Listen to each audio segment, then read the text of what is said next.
llamo Mustafa Al-Hami, soy ingeniero municipal del Ayuntamiento de Arras de los Olmos. Al mismo tiempo soy el gerente de la empresa distribuidora de luz que se llama Sersuma. Ujú. ¿Cuándo empezaste a trabajar con este proyecto, no? Digamos, Pues prácticamente desde mi primer día aquí en Arras de los Olmos, desde el año 2017. El proyecto empezó en la parte de planificación y hacer estudios de viabilidad desde el año 2016 y yo empecé la empresa en el ayuntamiento desde el 17 hasta el día de hoy. ¿y cuál es, digamos, actualmente en esta fase de proyecto en la que estamos? Hay cuatro energías, digamos, propuestas, cuatro plantas. ¿Cuál crees que ahora mismo crees que se va a explotar mucho mejor y por qué? Realmente la energía solar siempre ha sido la más barata y la menos complicada. Y tenemos ahora ya el permiso administrativo para la construcción, que se empezarían las obras en breve, en 2 semanas o menos de un mes, ya estarían las obras empezadas y seguramente se pondría en marcha la primera planta de este proyecto en este verano, julio, agosto, como muy tarde. Sí, pero muchas fuentes, o al menos por lo que he escuchado yo, que la energía solar depende mucho, digamos, obviamente del sol, depende de las estaciones temporales. Y por lo que decían que la hidráulica y sobre todo el biogás podía ser más productivo a lo largo del año. ¿Está de acuerdo con eso, con ese dato? Claro, es decir, el solar ya sabemos antes de empezar que tenemos 1700 y algo horas de sol al año. Es decir, cuando se diseña cualquier proyecto, tú sabes las horas de funcionamiento anual. Pero teniendo en cuenta que el coste de generación de cada kilovatio o gigavatio hora, que es bastante más barato por solar que por otras fuentes. Por eso insisto que es la mejor fuente para, por lo menos por la parte de viabilidad económica. ¿Lo dices a largo plazo en este caso? Sí, a largo y corto plazo, sí. Aquí vamos a distinguir. Ahí tenemos 4 fuentes, 2 que no son gestionables, en el caso que es solar y eólico, y 2 gestionables que es el biogás y el mini hidráulicos. Entonces, los gestionables son necesarias para el funcionamiento autónomo. Es más, no es por la potencia como sí, sino para poder maniobrar en el caso de aumento de demanda, para cubrir las horas cuando no hay recurso solar o iónico, entonces tener unas alternativas. De acuerdo. Y en diversos artículos de medios de comunicación, digamos que se estima que si ha habido retrasos, sobre todo en el tema de construcción, por ejemplo, del biogás, que nos comentó con Porcar. ¿Cuándo cree que estima que pueda terminar el proyecto de autoabastecimiento para que se instaure ya definitivamente como Aras de los Olmos un pueblo autodependiente, ¿no? En este caso. Sí, pues siendo realista, imagino que el año 2025 a 2026 para tener las 4 fuentes funcionando. Ten en cuenta que no hemos, por ejemplo, no hemos empezado en el tema de trámites del proyecto mini hidráulico, porque eso se va a hacer entre 2 comunidades autónomas. Esto se tiene que legalizar por el ministerio. Por eso es a nivel administrativo es un proyecto complejo, más que nada. Es decir, Sí, pero está recibiendo ayudas por parte, por ejemplo, de una universidad pública, por ejemplo, ¿no? Digan, bueno, colaborando en este caso, ¿sabes? Y luego también la comunidad de transición ecológica también está, pues, apoyando porque al fin y al cabo esto es interesante, sobre todo para el cambio climático. claro, pero aquí tenemos que distinguir entre subvención o ayuda pública entre gente que está ayudando al proyecto. La Universidad Politécnico está haciendo su papel como socio del proyecto en la parte de investigación, en la parte de diseño del proyecto, pero eso no tiene que ver con la parte económica. Y también hay una tercera parte que es la parte de legalizar o los permisos administrativos, que también va por otra vía.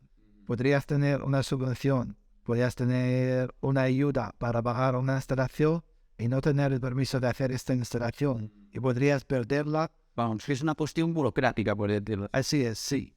Para hacer cualquier proyecto hace falta permiso de obra y es el mismo permiso para una planta de 700 kilovatios, como en nuestro caso, o si fuese un parque de 5 megas, que sería 10 veces más grande. Entonces, eso es lo que nos complica un poco el proyecto, que se tiene que hacer. La parte administrativa es casi la mitad del trabajo. Claro, porque me imagino que, por ejemplo, una parcela de tierra que vosotros queráis, por ejemplo, para poner la planta fotovoltaica en este caso, y lo tienen varios dueños justamente esa parcela, por ejemplo, para arrendarla sería más complicado, ¿verdad? Aquí lo que se intenta siempre es trabajar en terrenos propios. Como de ayuntamientos también tienen sus propios terrenos, se intenta siempre, a no ser que sea estrictamente necesario, trabajar sobre terrenos municipales. Y hasta las líneas de luz y todo eso, si no es necesario, se pasa por terrenos municipales, por caminos municipales, intentando no tener ningún impacto sobre ningún vecino. Es lo mejor que podéis hacer.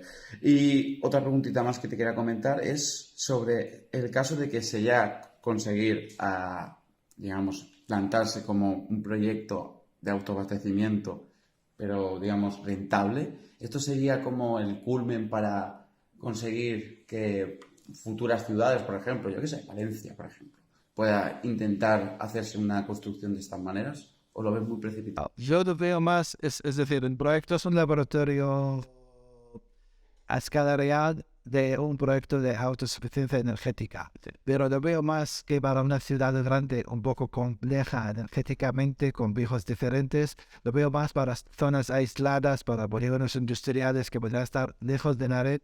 No siempre está disponible conectar a la red de luz. Estas redes suelen ser caras. Las distribuidoras tienen exigencias que pueden complicar y aumentar mucho el coste. Una parte comercial, ¿no? Sí, es para... Es decir, lo que estamos intentando funcionar como una isla energética. Entonces, si tú tienes, yo qué sé, un polígono industrial que está nuevo, que está a 2 kilómetros de la línea de la luz, pues podría tener un sistema de energías renovables que le permitirían funcionar sin conectarse a la red. Entonces sería mucho mejor en este caso. ¿Alguna preguntita más tienes? Sí, yo tengo varias. Vale, coméntalo. Siguiendo con la pregunta de mi compañero, si Aras de los Olmos consiguiera ser energéticamente hablando una isla, ¿crees que a los pueblos de alrededor podrían comenzar a utilizar el mismo patrón? Las zonas rurales, como tú bien has dicho, que, o polígonos, pero las zonas de aquí del interior también tenemos un montón de pueblos que cumplen más o menos las mismas características. Sí, la excelencia se podría replicar. Aquí hay varios factores que han ayudado a Aras, que igual en otros municipios no están. El primer factor, y lo más importante, que la distribuidora de la zona es municipal, que eso te permite conectar a la red con más facilidad, te permite, por ejemplo, nosotros cuando se construye la planta solar, se conectará a la red el día siguiente, mientras en otros sitios a veces se queda 6 meses o 9 meses parada, esperando el permiso para poder conectar esta instalación de generación a la red. Entonces, todo eso nos permite un poco más, nos permite diseñar un proyecto y gestionarlo de la forma que queremos nosotros. No está disponible en todos los sitios. Hay 5 distribuidoras gigantes que van controlando casi 90% del país, y lo que cuentan los pueblos o municipios que cuentan con la distribuidora propia o que sea privada de una empresa familiar o algo son pocos. Eso es verdad. Y has comentado que el proyecto... Adiós. Repite la pregunta al principio y ya está. Y se corta, no te preocupes. Has comentado que debido a las trabas burocráticas este proyecto se ha ido retrasando a lo largo del tiempo, y has puesto el ejemplo de que para que le piden la misma documentación a Aras para hacer una planta reducida que para otra que es súper grande, o sea que es 10 veces más. ¿Crees que haría falta que se rediseñaran los modelos para poder pedir permiso? Sí, nosotros cuando empezamos así estaba el patio para hacer algo. Y sí, Pero ahora, hace menos de un año, salió una normativa que simplifica un poco el proceso para plantas de 500 kilovatios. Si llegamos a tener esta normativa cuando empezamos en el año 2017, seguramente hubiéramos optado por una planta de 500 en lugar de 700 para simplificar el proceso de tramitación, que ahora se están haciendo cosas para simplificar las cosas. En mi opinión, está un poco lejos de ser óptimo, pero por lo menos vemos algo en la línea de hacer un poco la instalación de energías renovables más sencillo a las empresas medianas y pequeñas, que no debe que ser todo para los grandes, que creo que aquí para un poco por tema de igualdad, que se abre un poco el camino a las medianas y pequeñas instalaciones. Más lo dices más por libre competencia, ¿no? Que parece que aquí hay un monopolio, ¿no? Digamos así, o... No es como tal, pero es decir, es... Hombre, pero si no se respeta a los medios y los pequeños, es que estás condicionando que una empresa mayor... Claro, una empresa mayor podría contratar un despacho de ingenieros que le puede hacer todo el trámite, que le hacen todos los estudios necesarios, mientras una planta que está un poco prácticamente una décima parte o a veces bastante menor, pues tiene que presentar los mismos estudios. Y que eso también, el coste de la ingeniería no debe que ser la mitad del coste del proyecto. Debe que ser una mínima parte que presente los estudios que avalan el funcionamiento técnico de no causar daño al medio ambiente, pero no sé, es un poco... Yo entiendo que debe que ser todo bien estudiado para no causar, pero tampoco se debe que exigir lo mismo para una parque que puede ocupar un tercio de un municipio que un parque que va a ocupar una hectárea y media. Ahí puede suponer un impacto ambiental y todo lo demás. Un impacto visual y todo así, muy diferente. Y ya tengo dos preguntitas y media. Tú has dicho que comenzaste en 2016 aquí, o sea, que llegaste hasta aquí y comenzaste el proyecto. Antes de llegar aquí, ¿ya te habías dedicado a hacer otro tipo de proyectos de energías renovables en otros lugares? Sí, yo estaba como investigador en la Universidad Politécnica, estaba haciendo un trabajo de investigación sobre energías renovables. Vale. Y la última es, o sea, bueno, la penúltima es que le hace como un refresh. La energía solar y eólica van a ser las principales fuentes que autoabastezcan. No realmente solar, sí, la eólica en biogás y en hidráulica están diseñados, vamos a decir, cada uno de ellos va a suponer 200 kilovatios del total, mientras el solar sola 700. Es decir, el solar es más que la mitad y las tres suman 600.